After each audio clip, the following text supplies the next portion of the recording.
हाँ जी, सभी किसान साथियों को मेरा नमस्कार। मेरा नाम जोगिंदर सिंह है और हमारी संस्था का नाम अपना कृषि विज्ञान केंद्र है।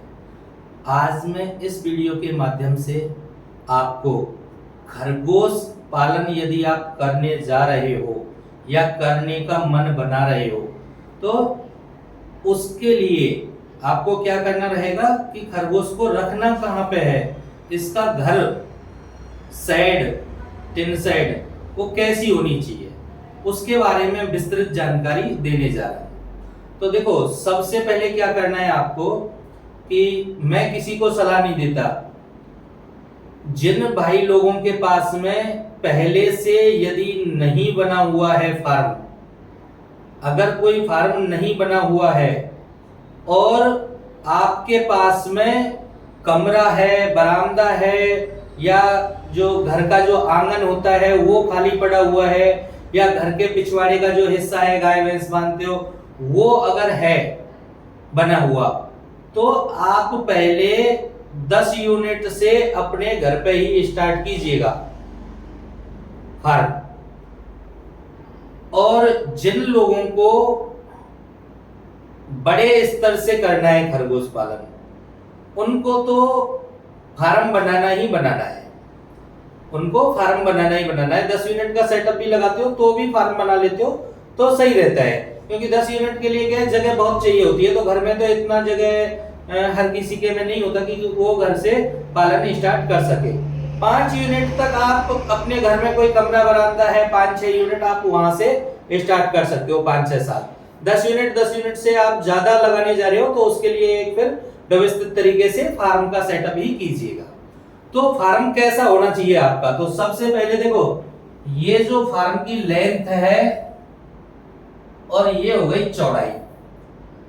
तो फार्म का जो मुंह है ना, तो वो सूर्य जो है उधर साइड में होना चाहिए, यानी कि इस एंगल में होना चाहिए, यानी कि जहां से सूर्य निकल रहा है उस साइड में लंबाई होनी चाहिए ऐसे करके, और जिस साइड में छिप रहा है उस साइड में, तो उग रहा है सूरज और जिस साइड में छिप रहा है वो उसकी लंबाई ले लो आप, उसकी लंबाई ले लीजिएगा, यानी कि पूरब से पश्चिम ले लीजिएगा लंबाई, उत्तर से दक्षिण ले लीजिएगा आप उसकी चौड़ाई, जो विड्थ है वो उत्तर से दक्षिण ले लीजिएगा।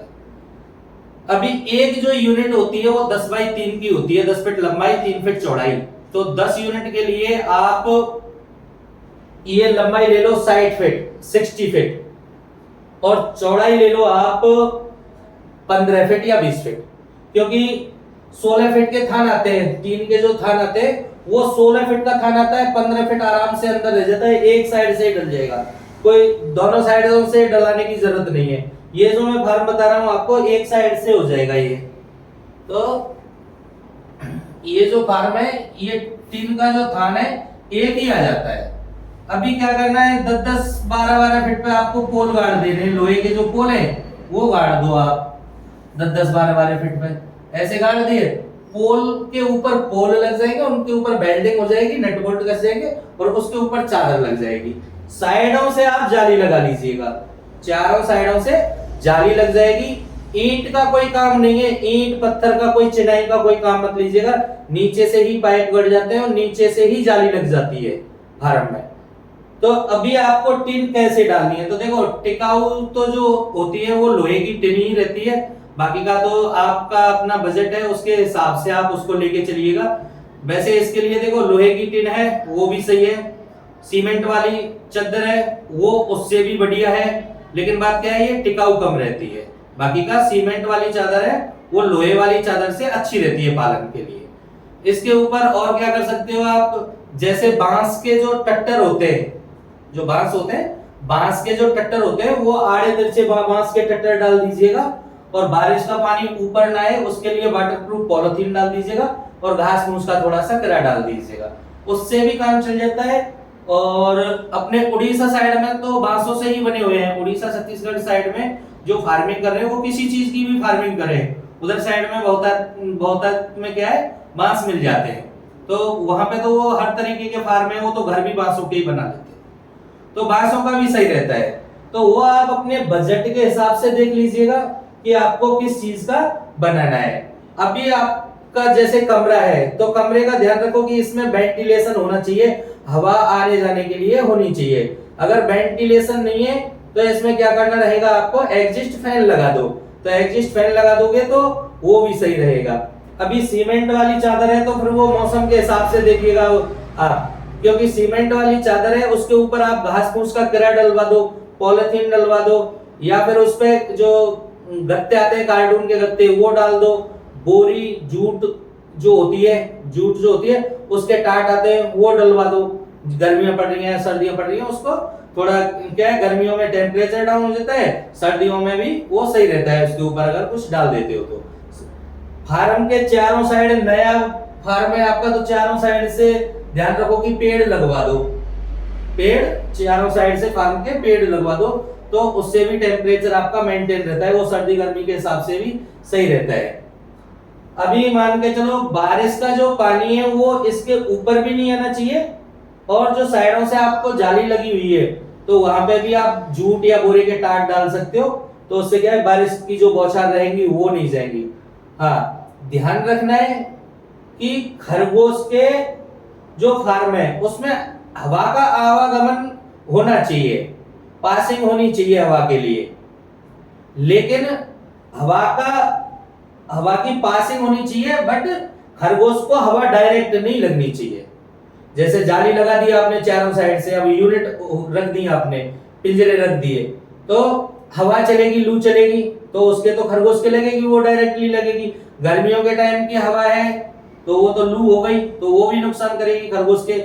सर्दियों के टाइम में ठंडी जाएगी, वो भी नुकसान करेगी। तो डायरेक्टली हवा खरगोश के नहीं जानी चाहिए, तो उसके लिए आपको क्या है, वहां पे जूट या बोरे के टाट डाल देने हैं, या फिर जो नेट आता है वो नेट भी नेट डाल देना है, तो डायरेक्टली हवा खरगोश के नहीं लगनी चाहिए। अभी जैसे गर्मियों का मौसम है तो जो पिंजरे आपके बने हुए हैं, पिंजरे बने हुए हैं उन पर जूट के बोरे के जो टाट है वो डाल दो, और जैसी भी गर्मी है आपके एरिया में उस हिसाब से उस पर दिन में पानी के छिड़काव करते रहो। ऊपर ही एक सीलिंग फैन लगा दो। कूलर भी लगा सकते हो, लेकिन कूलर वो कारगर नहीं होता, वो डायरेक्टली हवा देता है कूलर, तो बड़े खरगोश तो सहन कर लेंगे कूलर की हवा, लेकिन जो छोटे बच्चे होंगे वो उसको सहन नहीं कर पाएंगे, तो कूलर तो आपको लगाना ही नहीं है। हाँ, बंद कमरा है तो उसमें आप एसी लगा सकते हो, और एक एग्जिस्ट फैन आपको लगाना रहेगा। एसी लगा दो, या फिर आपको कूलर भी लगाना है तो जिधर साइड में खरगोश है उधर साइड में कूलर का मुंह नहीं करना है, इधर साइड में कर दो आप। खरगोश अपने इधर है तो इधर दीवार की साइड है उसमें कर दो, यानी कि अपना टेम्परेचर है वो डाउन होना चाहिए, खरगोश के नहीं लगे। तो इन चीजों का आपको विशेष ध्यान रखना है। गर्मियों के टाइम में या सर्दियों के टाइम में डायरेक्टली हवा नहीं लगनी चाहिए खरगोश के। नीचे से जो फर्श है वो हमेशा कच्चा ही रखना है, पक्का नहीं रखना है। जिन लोगों ने छत पे लगा रखे हैं, छत पे लगा रखे हैं या घर पे लगा रखे हैं, तो उनको मिट्टी डलवानी होती है। सभी ने मिट्टी डाल रखी है 6-6 इंची की। होता क्या है कि जैसे आपका पक्का है, नीचे से फर्श पक्का है, तो ये खरगोश रहेंगे ऊपर रहेंगे पिंजरे में, तो उसमें से क्या है मैगनी करेंगे, पेशाब भी करेंगे, तो इनका जो मलमूत्र है वो मैगनी पे पेशाब जाएगा तो वो मैगनी गलेगी। अब जब मैगनी गलेगी तो उसमें से गैस निकलेगी, अमोनिया निकलेगी, तो महीने 2 महीने के बाद में फिर खरगोश की क्या है खराश पैदा होने लग जाती है, बीमारियां आना स्टार्ट हो जाता है। अभी जो कच्चा रहता है उसमें क्या रहता है, पेशाब तो नीचे सूख जाता है, और जो मैगनी होती है वो झाड़ू से झड़ जाती है, निकाल देते हैं उसको बाहर, तो वहां पे इतना गंदगी नहीं होता, इतना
ओवर इंडिया आपको 2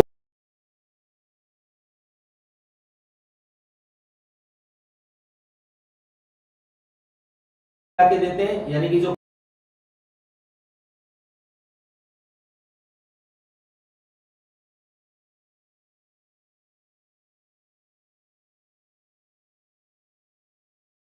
पालन कराया जाता है। और देखो जैसे मान के चलो अभी आपके पास में जैसे इन्वेस्टमेंट नहीं है किसी के पास में या करना नहीं चाहता है, तो जो फार्म है ये अपने लीज पे भी मिल जाते हैं, क्योंकि सब जगह पोल्ट्री फार्म लगभग होते ही हैं। तो पोल्ट्री फार्म वाले क्या है, उसमें मंडी का सिस्टम होता है, तो जिन जिन लोगों को मंडी अच्छी मिल जाती है उनको मुनाफा हो जाता है, जिन लोगों को मंडी डाउन रहती है उनको घाटा चला जाता है। तो कई सारे फार्म 2 4 5 फार्म आपके एरिया में आपको खाली, तो मेरे हिसाब से आप नया ना बना के पहले किराए से चलाओ, इनकम प्रॉफिट हो जाए, इधर में लोन का भी पैसा मिल जाता है आपको, भी निकल जाते हैं, फिर एक्सपीरियंस भी हो जाता है। तो इसके हिसाब से फिर अच्छा खासा फार्म बनाइएगा। आपके पास में इन्वेस्टमेंट है तो मैं ये नहीं कह रहा कि आप के पास में इन्वेस्टमेंट है और करना चाह रहे हो तो मत करो, अपना कहता तो अपने में कीजिएगा, कोई दिक्कत नहीं है। लेकिन जिन लोगों के पास में इन्वेस्टमेंट कम है तो वो लीज पे लेके भी फार्म चला सकते हैं, क्योंकि जो लोन का प्रोसेस होता है वो चाहे लीज की जमीन है तो भी उस पर हो जाता है, खुद की जमीन है आपकी तो भी उस पर भी हो जाता है। तो फार्म से संबंधित आज मैंने इस वीडियो के माध्यम से बता दिया है आपको। बाकी का आपको हर टॉपिक के बारे में, खरगोश पालन से संबंधित जितने भी टॉपिक्स हैं, खरगोश पालन कहाँ से करना चाहिए, प्रशिक्षण कहाँ मिलेगा, इसके लिए लोन सब्सिडी जो भी है सारा कुछ, उसके लिए अलग अलग से वीडियो बना रखें और मैं बना भी रहा हूँ। तो जितना मेरे से हो सकेगा मैं आपका सहयोग करके चलूंगा। और हमारी एनजीओ है वो किसानों के लिए किसान संगोष्ठी मेलों का आयोजन करा के भी चलती है, निःशुल्क चिकित्सा शिविर भी लगा के चलती है। तो किसी भाई को किसान संगोष्ठी मेले का आयोजन कराना है या निःशुल्क चिकित्सा शिविर भी लगाना है तो वो भी आप मेरे को बोल सकते हो। मेरे जो नंबर है और एड्रेस है वो आपको इस वीडियो का जो डिस्क्रिप्शन है वहाँ पे मिल जाएगा। दोबारा से सभी साथियों को मेरा राम राम, धन्यवाद।